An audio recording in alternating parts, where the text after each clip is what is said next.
बंगाल की खाड़ी में उठ रहा एक शक्तिशाली तूफान चक्रवात दाना ने ओडिशा और पश्चिम बंगाल के तटीय राज्यों में चिंता की लहरें भेज दीं। कतर द्वारा नामित इस प्राकृतिक आपदा ने लाखों लोगों पर अपना कहर बरपाने की धमकी दी। भारतीय मौसम विज्ञान विभाग यानी आईएमडी ने चक्रवात के रास्ते पर कड़ी नजर रखते हुए भारी बारिश, तेज हवाओं और संभावित बाढ़ की भविष्यवाणी की। अधिकारियों और समुदायों ने आने वाली आपदा के लिए खुद को तैयार किया। वे जानते थे कि चक्रवात दाना के प्रभाव को कम करने के लिए समय पर कार्रवाई और कुशल आपदा प्रबंधन महत्वपूर्ण होगा। जैसे ही चक्रवात करीब आया, इस क्षेत्र पर एक अशुभ छाया पड़ गई और प्रकृति के प्रकोप के खिलाफ लड़ाई के लिए मंच तैयार हो गया। ओडिशा, जिसने अतीत में कई चक्रवातों का सामना किया है, अच्छी तरह से तैयारी जानता था। मुख्यमंत्री मोहन चरण मांझी के नेतृत्व में राज्य सरकार हरकत में आ गई। उनका लक्ष्य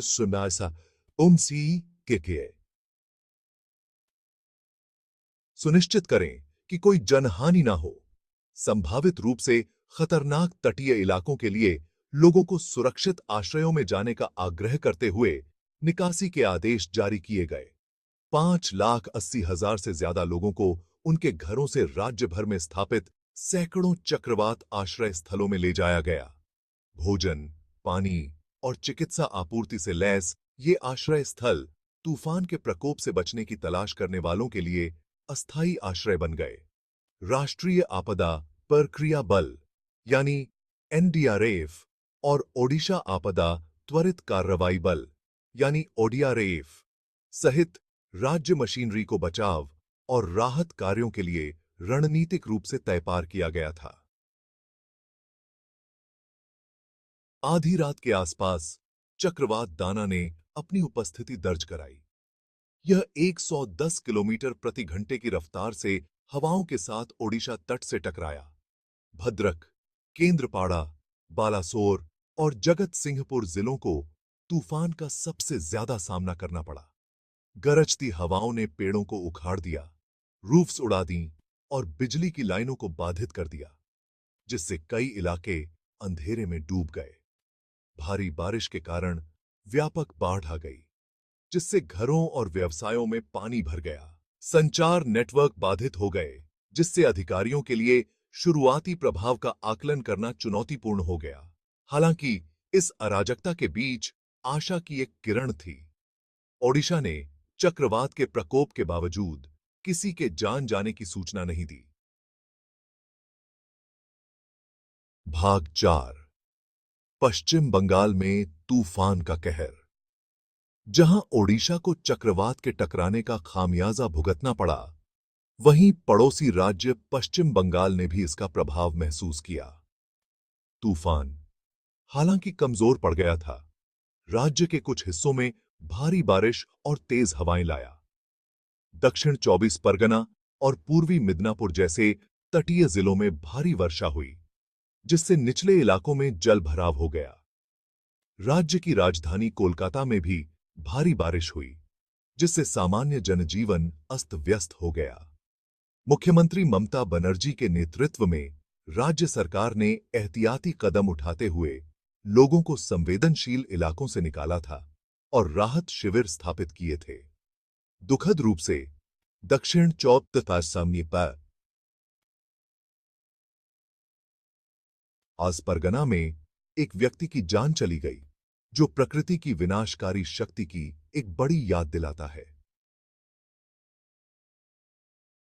भाग 5, उसके बाद नुकसान का आंकलन। जैसे ही तूफान थमा, नुकसान का आंकलन करने का काम शुरू हुआ। संपत्ति और बुनियादी ढांचे को हुए व्यापक नुकसान के बावजूद ओडिशा ने सामूहिक रूप से राहत की सांस ली। जीरो कैजुअल्टी मिशन सफल रहा था। लोगों के लचीलापन के साथ मिलकर किए गए व्यापक तैयारी उपायों से अनगिनत जानें बच गईं। पश्चिम बंगाल में नुकसान कम गंभीर था, लेकिन जीवन के नुकसान ने तूफान के प्रभाव को एक गंभीर अनुस्मारक के रूप में कार्य किया। दोनों राज्यों में पुनर्स्थानापन्न कार्य शुरू हुआ। अधिकारियों ने मलबा साफ करने, बिजली बहाल करने और प्रभावित लोगों को राहत प्रदान करने के लिए अथक प्रयास किया।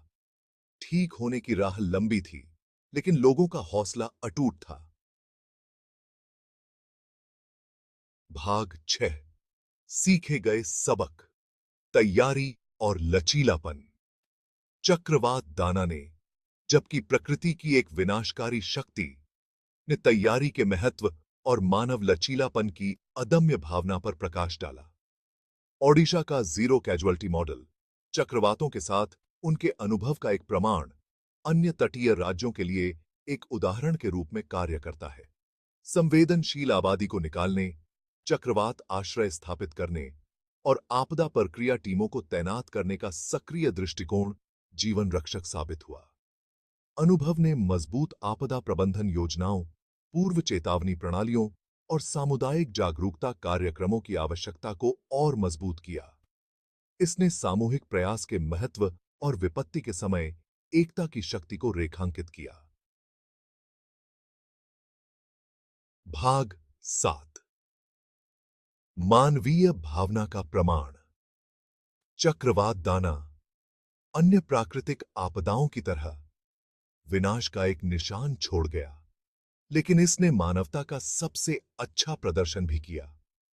अधिकारियों के अथक प्रयासों, बचाव दल के निस्वार्थ समर्पण और प्रभावित समुदायों की अविचलित भावना ने मानवीय भावना की ताकत का उदाहरण दिया।